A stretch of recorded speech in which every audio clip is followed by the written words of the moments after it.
What's up, guys? Welcome back to Burn the Ship, the podcast that inspires entrepreneurs to go all in on their business. And today we have a lovely guest, Miss Jamie Poss. Thank you so much for coming in today. Thank you for having me. So tell me a little bit about your business. Okay, well, we are Poss Electric. We are, I'm going to do my elevator pitch. We are state licensed, insured, master electricians. We like to say that we specialize in residential services, build outs, basement finishes, that kind of stuff. But we also do a little bit of commercial. Cool. So what did you do before this? What led you up to the point that you're at? Before this, in a past life, I actually was in food. I was a cake decorator and a caterer. And then I got into business administration, and I was in the corporate world for many years. And then actually I kind of expected this question maybe a little bit later. But my husband's actually the one who established Poss Electric back in 2005. He got his master's license, and he's the one that established the company. I actually did not join Poss Electric until 2013. And then in 2017, I became the majority owner. What brought me to this actually is the corporate world is cutthroat. And I would drive to work.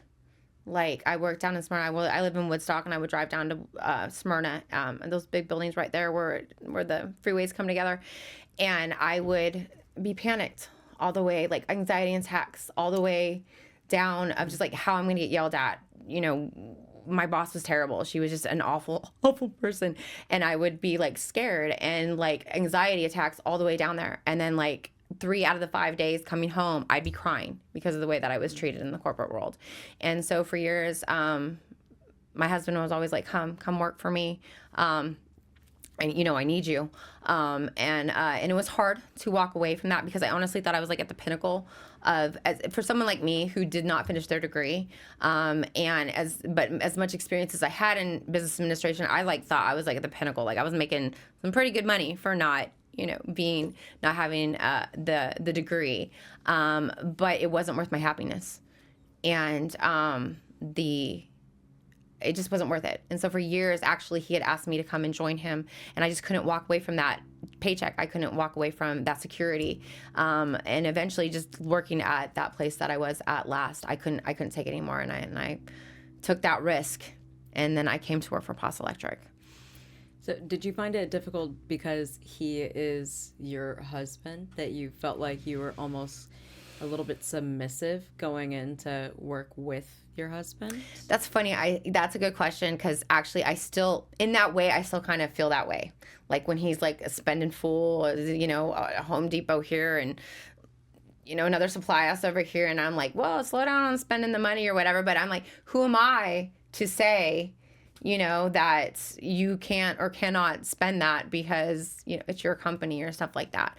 So yeah, it's still kind of a struggle, but, since I joined in 2013, and since then, I've had to put my foot down and be like, no, this is the way the business needs to run. Because if you don't, you're going to run into the ground. And so, taking those reins and taking the lead has been hard. And yes, I love him, and I always do want to be submissive in that way just because I am his wife, but I do have to keep him in line. Yeah, that is just it's a very difficult aspect to kind of navigate around, because work life and social life is supposed to be two separate things, but they don't always work out like that. So your husband being in this industry and you moving into this industry with him and agreeing to work with him, you gotta it's like walking on eggshells. It is. Until you don't. Right. And it's difficult because, I want to have an intimate evening with, dinner and wine or whatever. And he wants to talk about work. Yeah. No, yeah. And that's all he talks about, So, it can get difficult and cross those lines. And it is hard to separate the two because, he's having a bad day or, something, and he snaps at me and I'm like, but I'm your wife. But, I have to learn to separate business and personal. And we do try to have those conversations. Like when all we're talking about is work, we do have those moments where we're like, hey, we need to stop talking about work. Let's enjoy this moment. Let's do what we're doing and be together and not talk about work. And we have to make the conscious decision to separate those situations. That's awesome that you guys are able to do that successfully. Sometimes. Yeah, I mean, I'm But sure we're it's going on hit 20 and years, miss. so. Well, that is, or even longer. I don't know how long. That's I a know them win forever. in and of itself, is that it's been that long. So that's awesome. So what do you guys do overall? You said commercial and residential, Well, actually, but describe a little bit about what makes your business different than every other electrical company that's around. Okay, well, one thing that I like to point out is that we're licensed. Something that, and this is what makes us different. And I'm not saying that there aren't licensed electricians out there, but here in the state of Georgia, electricians are not regulated. And so pretty much any chuck in a truck or stand in a van who decides that they want to be an electrician or has some kind of knowledge can get themselves some general liability insurance and a business license. And a business license is a license to operate and call themselves licensed and insured. But they're not actually state licensed to be an electrician. And so what makes us different is that we are licensed. We can work with the states, the cities, and the counties to pull permits to do those big jobs like service changes. Your power got ripped off the side of your house during a storm or something like that. Chuck in a truck can't fix that for you. You need me to fix that for you because I have to call in the inspections. I've got to call in the city. I've got to call in the power company to actually take care of that that situation. And not everybody can do that. Also, something I like to point out, I'm like, well, what's the big deal about that? Well, let's think about the insurance part about it. Yes, the general liability will cover, if we, broke your chandelier or something like that. But I work for builders as well. And when builders ask for my insurance because they got a hand into anything, they don't ask for my general liability. They ask for my workman's compensation. And you know why that is? I'm going to tell you. I'm going to tell you because the workman's compensation covers the person. The person gets hurt on the job or something like that. So if an unlicensed person who doesn't have workman's comp comes onto your property and is doing a job, slices their finger off and is bleeding to death, in your whatever, and they don't have workman's comp to be able to cover it, the property insurance, the homeowner's insurance will be sued for that. So I don't know about you, but I'm going to be pretty pissed off if I hired somebody to do a job and they slice themselves up and now my insurance has to pay to fix them. Yeah. So that's what the difference is, the safety aspect of it. Also, like an insurance aspect of it. Like, you have somebody who's not licensed going in there messing around with your panel, messing around with things that they shouldn't be because they're not licensed to do that. And and they light your house on fire and it burns to the ground. Will their general liability cover that? Because they're messing around with stuff because they're not licensed to do that. I mean, I don't know. I'm not in insurance, but I know how insurance companies are. And they will fight it every step of the way. So like those unlicensed people, they might not realize that their general liability is not going to cover them if they get hurt on the job. So they don't, they get hurt on the job at someone's house. They try to, list it with their general liability, trying to, take responsibility for it, list it with their general liability. General liability says, no, we don't cover that. And also you were on their property. We're going to sue the homeowners, homeowners insurance to fix your wounds now or whatever, so I mean, it's just, I don't think people realize how dangerous it is to hire somebody who is messing with your electrical and they're not licensed to do so. And unfortunately, it runs rampant here in Georgia. And that makes us different. And something else that is of us too is that we walk in there and we analyze the situation and then we give you options. We go in there and we say, hey, your outlet went out. We can just replace the outlet. And then we can say, oh, well, your outlet went out because, look at your panel. This breaker is, old as sin, and it's probably went out because this is getting, old or whatever. And I'm not saying this is right. I'm not actually the actual electrician. This is just an example. But then that third option is hey, you have 4 other breakers like this that are in the same situation. here's the situation. You know, I mean, and depending on who the person is, they might say, hey, you know, I can only afford to get the outlet fixed. Let's just get the outlet fixed. And the other person's like, hey, I want to do preventative. Let's switch out all 4 of these, you know, breakers. So that kind of gives more control over that, as well as we also offer financing. We've been in business. I can't talk. Sorry. We've been in business since 2005, so we're well established. So you know that if we're going to do work for you and something goes wrong, you can call us back. We're not a fly-by-night. You know that we're going to be able to come back and take care of you. We honor our warranties. It's not a 1-800 number that you're Yeah, calling. Like, yeah. you're calling And your then you're company talking, directly. right, and then you're also talking to us. You're not calling. Just well, like you when I called the office earlier. Right, you and got talked to your Raven. assistant, and she is wonderful. All right, well, I'll tell you a little about her. That's Raven. She's actually my daughter. And she... Oh, shit. I didn't know that. Yeah, she's actually my daughter. And not only does she work in the office, but she's also a technician. Cool. And actually, you just So heard me. it's a family-owned. People contact you guys directly. It is a family-owned business. You're not getting a 1-800 number. You're not in some sort of corporate battlefield to have to talk to somebody that's not a robot. It's just you guys. Right, correct. That definitely separates you guys from most companies. Yes. So where do you see the company going in the future from here? Okay. Well, the dream is not a dream. It's going to happen. I got to put it out there, manifest it, put it in the universe. Manifestation. Okay. Yes, manifestation. So I want to retire on the beach, Orange Beach, Gulf Shores to be exact. And last time that we went down there, I feel like it was a God thing, a spirit thing. I don't know. It was guiding us because we had gone to Sassy Bass. It's like this little, actually Sassy Bass is all over the Gulf, if you know who they are. But they have a little restaurant that's on the edge of one of their little hotels there. And we go there for breakfast. And we walk up and this guy's in there and he's installing television sets. And my husband, of course, being an electrician, is like, oh, you know, had to say something. He's like, are you an electrician? He goes, are you the manager? And the guy turns around and goes, I'm the owner. And he says, well, why are you, installing TV? He goes, I had to learn how to install TVs. He's like, because you can't get an electrician down here. He goes, if you can't get an electrician down here, he goes, it's 10 weeks out. And he goes, and even then, they might not show up because they're on island time. So this is where we want to go. This is where we want to retire. So we just, the wheels started turning. And we had already wanted to invest into a property, maybe do a Verbo or something where we can go down when we're ready, but also that supplemental income from renting it out. But then we thought, well, why don't we move the electrical business down here because they need electricians down here.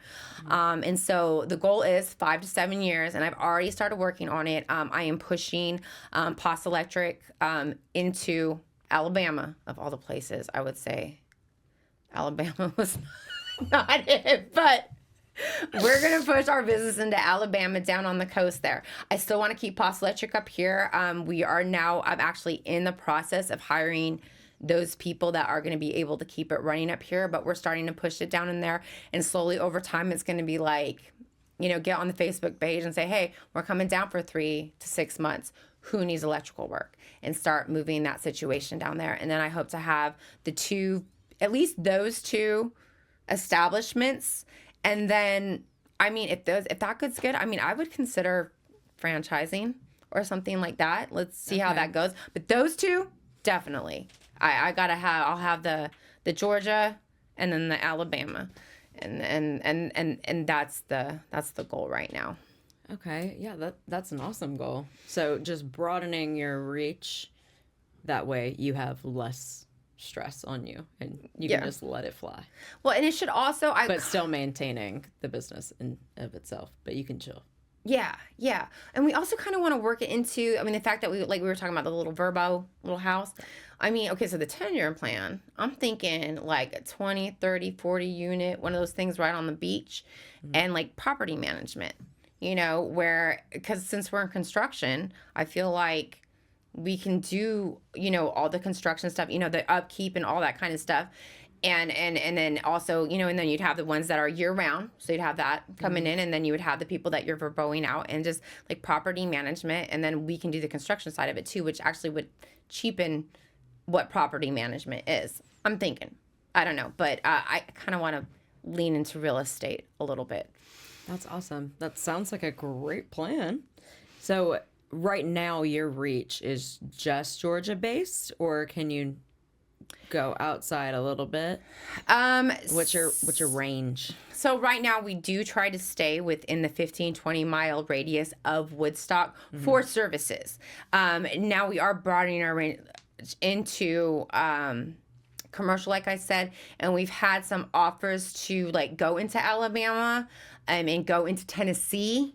And those are like I would send somebody there and we'd be there for like a week or something like that. So it wouldn't be like too bad of the travel aspect, trying to travel every day.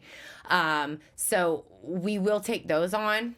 But just like our everyday operating services, we are very localized where, we're Woodstock, we stay within the 20, 30. Now, Jamie did start his business in Roswell, so he does have some loyal customers in Smyrna, in Sandy Springs, Dunwoody, kind of that area, some like downtown Atlanta. And, we always go take care of our customers down there, and especially those loyal ones. But for the most part, we do try to stay local in this area for right now. We love local businesses. That is what we always try to promote and Agreed. help all the time. Local businesses are the best thing, and they're the bread and butter of everything. Well, that is so awesome.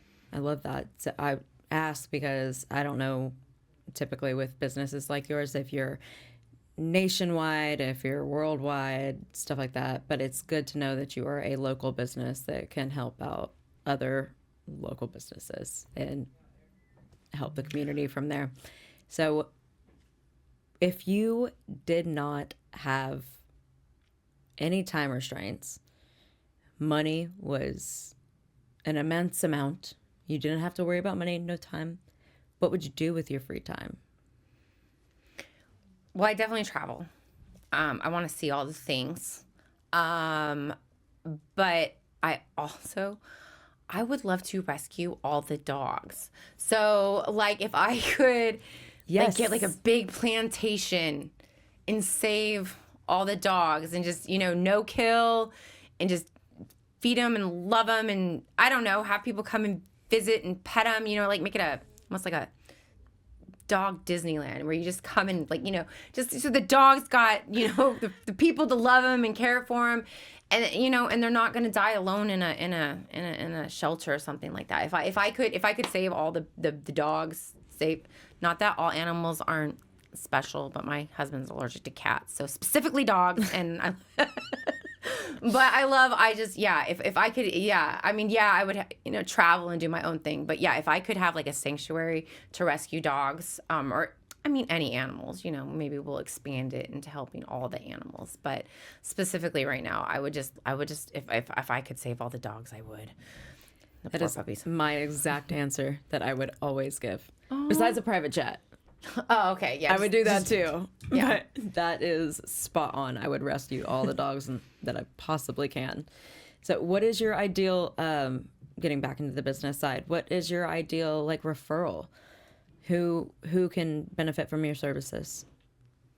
Well, we mostly homeowners. I'm homeowners and builders, I guess, contractors and stuff like that. Contractors need licensed contractors, electricians, plumbers, HVAC, all that kind of stuff. And so those, and then of course homeowners. And I do say homeowners specifically because someone who rents or something like that, they're not the one that has to take care of that. So even if there's somebody renting your house, it's still the homeowner that's calling me. So yeah, that's my target. That's my target. Just homeowners, really. So as a guest, we always like to thank you for your time being here, and we give you the last word. So what is something that is inspirational to you that you think that a future entrepreneur that wants to essentially burn their ship, leave their 9-to-5 job and start their own business, what is something inspirational that you can say to our listeners? Okay, so this is funny. This is the thing that I had been practicing all morning because I kind of expected a different kind of intro question. And my thing is that, so something like in our networking thing, right? If that's always brought up, even if it's something like they have like a conversation sometimes, a question, a discussion topic of the day or something like that. And something like how do you keep your motivation, or how do you deal with it when you have to deal with difficult customers. And for some reason, it always comes back to what is your why? What is your purpose? What is your whatever? And this is honestly, and I've even voiced my disdain for this topic and this subject because it always comes back to it. And I'm like looking at it because, like I said, my husband's the one that actually established this company. So when this question comes to me, I'm like, surely my purpose, my whatever is not because my husband owned an electrical company and I could help him do it. Like that can't be my purpose. In fact, I even had like mental complexes about it and like got depressed about it. Like, this cannot be my purpose because my husband had an electrical job, that this is my purpose to be here and service it and stuff like that. And like stress out about, something I didn't necessarily even want to be in. Electrical. That's totally not, in high school, that's not what I thought I would be in. And so I struggled with this for a while. Like, what is my purpose? What is my, meaning? I had to, and actually I do this group. You might know her. It was Jen Gray. She has her own podcast. She's in our networking group and stuff like that. And she made a point that said, your passion, and I was mixing this up, your passion is not your purpose.